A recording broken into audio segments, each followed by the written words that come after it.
Chaque année, la Société protectrice des animaux organise des journées portes ouvertes. Aujourd'hui, on va suivre Romain, Nathalie et Benoît. Ils viennent rencontrer une nouvelle fois Pablo. Ça fait la deuxième fois que vous venez rencontrer Pablo aujourd'hui. Pourquoi cette deuxième rencontre? Sur la fiche de description du site, là, il correspondait en tout point à ce qu'on recherchait comme animal. Puis c'était un projet aussi avec mon épouse qu'on avait depuis très longtemps pour adopter un animal. Plutôt de la SPA pour donner une seconde chance à un animal qui n'a pas forcément eu une vie facile. Là, on vient pour la deuxième fois avec Romain, un de nos enfants, pour voir comment ça va se passer avec lui cette deuxième rencontre. Il est en train de t'en réclamer.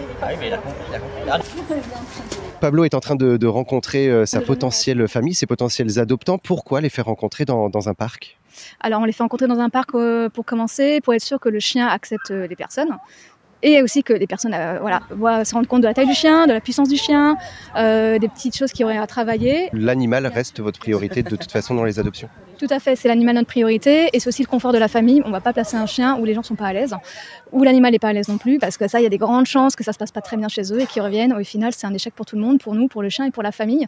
Il va avoir besoin de ces moments-là de jeu en fait. Bien sûr. Donc il faut trouver des endroits de verdure pour pouvoir le faire jouer. Alors quitte à mettre une grande longe si on ne veut pas le détacher, mais il faut qu'il puisse à un moment donné décharger. Après les présentations, Pablo part en balade avec Romain, Nathalie et Benoît. L'objectif est simple, savoir si Pablo peut s'adapter à sa nouvelle famille.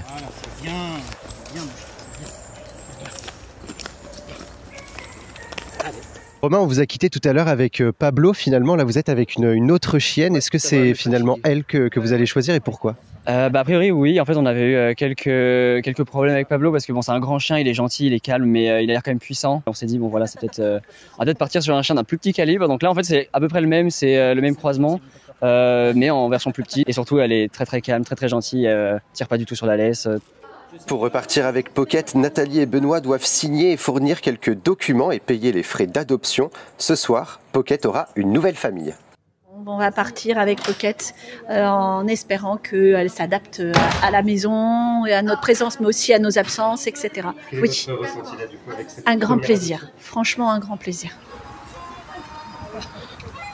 Alors, vous étiez venu finalement pour Pablo, vous repartez avec Pocket. Est-ce que, encore une fois, le dicton « c'est le chien qui choisit son maître » est encore valable? Oui, on peut dire ça, ouais, les deux, il faut qu'il y ait une rencontre, hein. C'est une rencontre avec un animal, hein, c'est du vivant, donc il y a le courant passe plus ou moins bien, et puis il faut prendre le caractère des chiens avec le nôtre. Au refuge de plaisir, ce sont 84 chiens, 150 chats et quelques nacs, nouveaux animaux de compagnie qui attendent encore d'être adoptés.